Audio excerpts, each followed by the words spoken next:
গেল। এরপর হযরত আলী রাদিয়াল্লাহু তাআলা আনহু 160 দিরহামের মধ্যে যে ব্যক্তির কাছ থেকে প্রথমে ক্রয় করেছিলেন 100 দিরহামে ঘোড়াটি, ওই ব্যক্তিকে 100 দিরহাম দিয়ে দিলেন। তারপর তার হাতে থাকল 60 দিরহাম। অবাক ব্যাপার হচ্ছে, তিনি 6 দিরহাম আল্লাহর রাস্তায় দান করেছিলেন। আল্লাহ তাআলা তাকে 60 দিরহাম দিয়েছেন। অতঃপর হযরত আলী রাদিয়াল্লাহু তাআলা আনহু সেই 60 দিরহামের বিনিময়ে বিপুল পরিমাণ খাদ্য সম্ভার নিয়ে বাড়ির দিকে রওনা হলেন। যখন তিনি বিপুল পরিমাণ খাদ্য সম্ভার নিয়ে বাড়িতে আসলেন, তখন হযরত ফাতিমা রাদিয়াল্লাহু তাআলা আনহা বললেন, হে আমার প্রাণের স্বামী, আমি যে কাপড়টি দিয়েছিলাম সেই কাপড়ের বিনিময়ে তো এত পরিমাণ খাবার কোনোভাবেই ক্রয় করা সম্ভব নয়। তাহলে তুমি এত খাবার কেনার অর্থ কোথায় পেলে? তুমি আগে আমাকে এ কথার জবাব দাও, এরপরে তুমি ঘরে প্রবেশ করবে।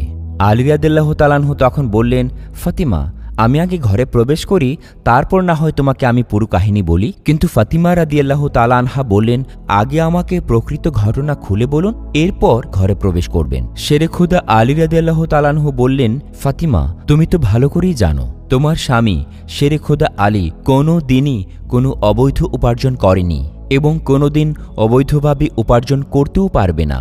আমি যে পন্থায় উপার্জন করেছি আজকে, সেটি সম্পূর্ণ বৈধ একটি পন্থা।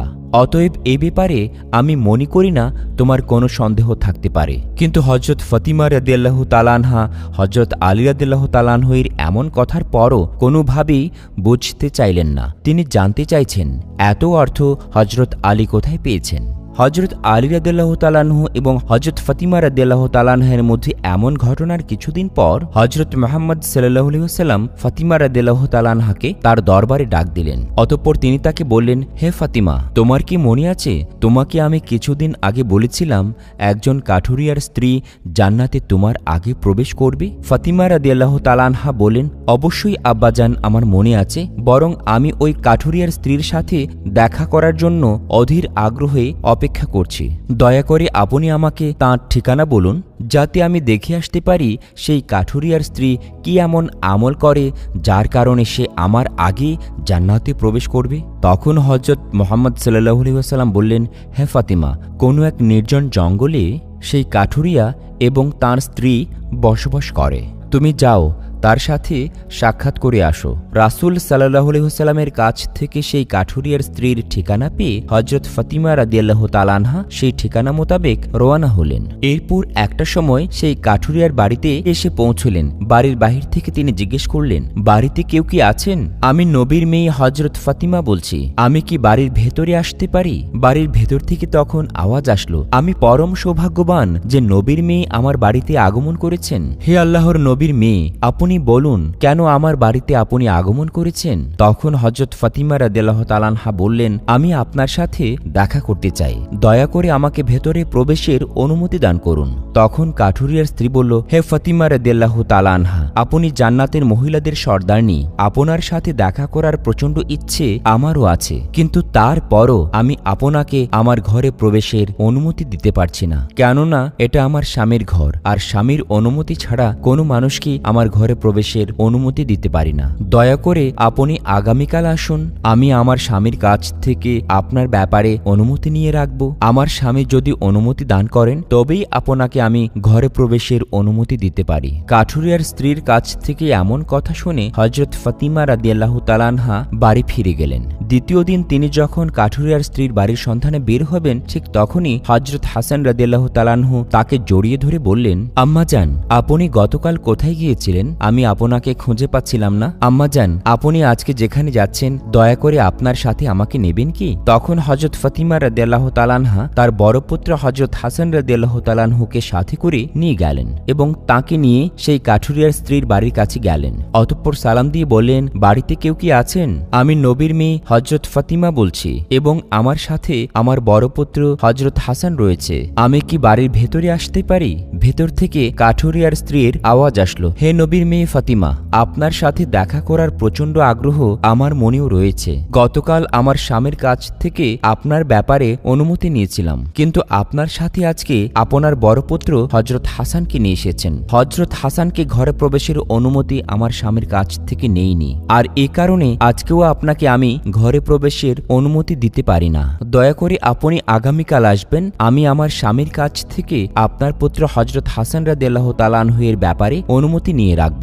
কাঠুরিয়ার স্ত্রীর কাছ থেকে এমন কথা শোনার পর হজরত ফাতিমা রাদিয়াল্লাহু তাআলা আনহা তার পুত্রকে নিয়ে আবার বাড়ি ফিরে চলে গেলেন। পরের দিন আবারও যখন হজরত ফাতিমা সেই কাঠুরিয়ার স্ত্রীর বাড়ির দিকে রওনা হবেন, তখন হজরত হোসেন রাদিয়াল্লাহু তাআলা আনহু বললেন, আম্মাজান, আপনি 2 দিন ধরে কোথাও যাচ্ছেন, আপনাকে খুঁজে পাচ্ছি না। আজকে আপনি কোথায় যাচ্ছেন? আজকে কি আপনার সাথে আমাকে দয়া করে নিয়ে যাবেন? এরপর হজরত ফাতিমা রাদিয়াল্লাহু তাআলা আনহা তার 2 পুত্র হজরত হাসান রাদিয়াল্লাহু তাআলা আনহু ও হজরত হোসেন রাদিয়াল্লাহু তাআলা আনহুকে নিয়ে সেই কাঠুরিয়ার স্ত্রীর ঘরের কাছে আসলেন। এসে সালাম দিয়ে বললেন, বাড়িতে কেউ আছেন? আমি নবীর মেয়ে ফাতিমা, আমি কি ঘরে প্রবেশ করতে পারি? আজকে আমার সাথে আমার 2 পুত্র হজরত হাসান ও হজরত হোসেন রয়েছে। তখন বাড়ির ভেতর থেকে কাঠুরিয়ার স্ত্রী বললেন, হে নবীর মেয়ে ফাতিমা, আপনার সাথে দেখা করার প্রচণ্ড আগ্রহ আমার মনেও আছে। গতকাল আপনি এবং আপনার বড় পুত্র হাসানের ব্যাপারে আমার স্বামীর কাছ থেকে অনুমতি নিয়েছি, কিন্তু আপনার ছোট পুত্র হজরত হোসেনের ব্যাপারে আমার স্বামীর কাছ থেকে কোনো অনুমতি নেইনি। দয়া করে আপনি আজকেও চলে যান, আপনি আগামীকাল আসবেন, আমার স্বামীর কাছ থেকে আপনার 2 পুত্রের ব্যাপারে অনুমতি নিয়ে রাখব। কাঠুরিয়ার স্ত্রীর কাছ থেকে এ কথা শোনার পর হজরত ফাতিমা রাদিয়াল্লাহু তাআলা আনহা তার 2 পুত্রকে নিয়ে আবারও বাড়ি ফিরে গেলেন। পরের দিন আবার ফাতিমা রাদিয়াল্লাহু তাআলা আনহা তার 2 পুত্রকে নিয়ে কাঠুরিয়ার স্ত্রীর ঘরের কাছে আসলেন। তখন কাঠুরিয়ার স্ত্রী তাকে ঘরে প্রবেশের অনুমতি দিল, কারণ তার স্বামীর কাছ থেকে তার 2 পুত্র সহ 3 জনের অনুমতি নিয়ে রেখেছিল। হজরত ফাতিমা রাদিয়াল্লাহু তাআলা আনহা ঘরে প্রবেশ করে দেখলেন কাঠুরিয়ার স্ত্রী একটা পাশে বসে আছেন। তার সঙ্গে রাখা আছে একটি লাঠি, একটি মোটা দড়ি আর একটি পাত্রে পানি। এগুলো দেখে হজরত ফাতিমা রাদিয়াল্লাহু তাআলা আনহা বললেন, আপনি এগুলো নিয়ে বসে আছেন কেন? কাঠুরিয়ার স্ত্রী বলল, সারাদিন পরিশ্রম করার পর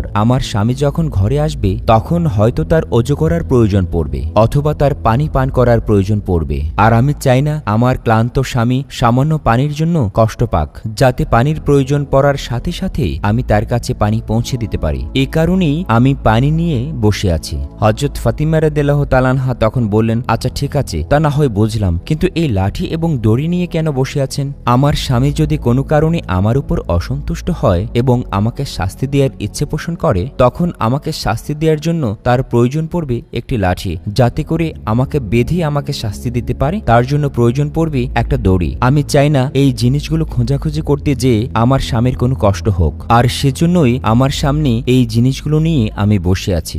যখনই আমার স্বামী কোনো কারণে আমাকে শাস্তি দিতে চাইবে, তখনই যাতে সে আমাকে সে শাস্তি দিতে পারে, তার জন্য লাঠি এবং দড়ির ব্যবস্থা করে রেখেছি। হযরত ফাতিমা রাদিয়াল্লাহু তাআলা আনহা কাঠুরিয়ার স্ত্রীর এই স্বামী ভক্তি দেখে বিস্ময়ে হতবাক হয়ে গেলেন। অতঃপর তিনি তাকে আর কিছু না বলে হযরত মুহাম্মদ সাল্লাল্লাহু আলাইহি ওয়াসাল্লামের দরবারে চলে আসলেন। রাসূল সাল্লাল্লাহু আলাইহি ওয়াসাল্লাম তখন ফাতিমাকে বললেন, ফাতিমা, তুমি কি কাঠুরিয়ার সেই স্ত্রীর সাথে দেখা করেছো? ফাতিমা রাদিয়াল্লাহু তাআলা আনহা বললেন, হ্যাঁ আব্বাজান, আমি তার সাথে দেখা করে এসেছি। নবী করিম সাল্লাল্লাহু আলাইহি ওয়াসাল্লাম বললেন, তুমি কি দেখেছো? ফাতিমা রাদিয়াল্লাহু তাআলা আনহা বললেন, ওই মেয়েটি অত্যন্ত স্বামী ভক্ত। এরপর হযরত মুহাম্মদ সাল্লাল্লাহু আলাইহি ওয়াসাল্লাম বললেন, ফাতিমা, তার কাছ থেকে তোমার অনেক কিছু শেখার আছে। তখন হযরত ফাতিমা রাদিয়াল্লাহু তাআলা আনহা বললেন, আব্বাজান, আমি ওই কাঠুরিয়ার স্ত্রীর কাছ থেকে কি কি শিক্ষা লাভ করতে পারি এবং সে কিভাবে আমার পূর্বে জান্নাতে যাবে, এই ব্যাপারটি আমাকে একটু বুঝিয়ে বলুন।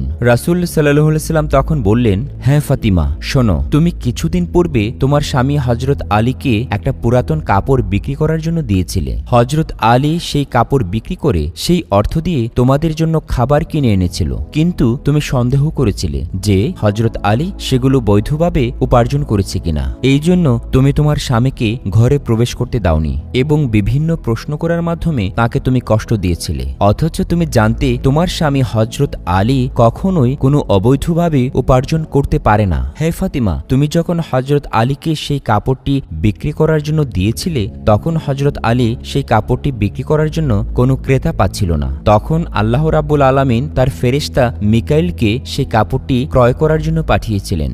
আল্লাহর ফেরেশতা মিকাইল হযরত আলীর কাছ থেকে সেই কাপড়টি 6 দিরহামে ক্রয় করেছিল। এরপর আরেকজন ফেরেশতা এসে হযরত আলীর কাছ থেকে ভিক্ষুক সেজে 6 দিরহাম প্রার্থনা করেছিল যে তার কোনো খাবার নেই, সে কিছু সহযোগিতা চায়, আর হযরত আলী তখন আল্লাহর রাস্তায় সেই 6 দিরহাম দান করে দেয়। অতঃপর অতঃপর সে চিন্তিত অবস্থায় বাড়ি ফিরে আসছিল।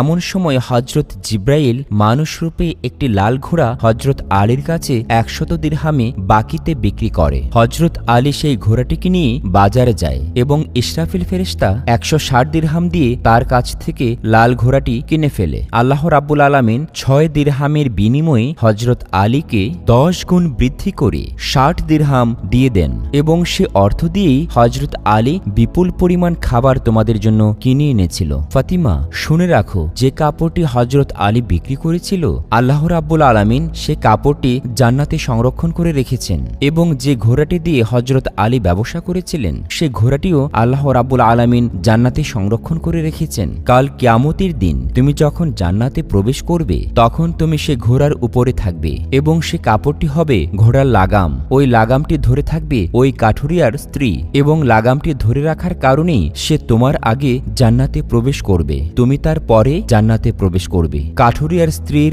অতুলনীয় স্বামীভক্তি হল তার এই মর্যাদা পাওয়ার একমাত্র কারণ।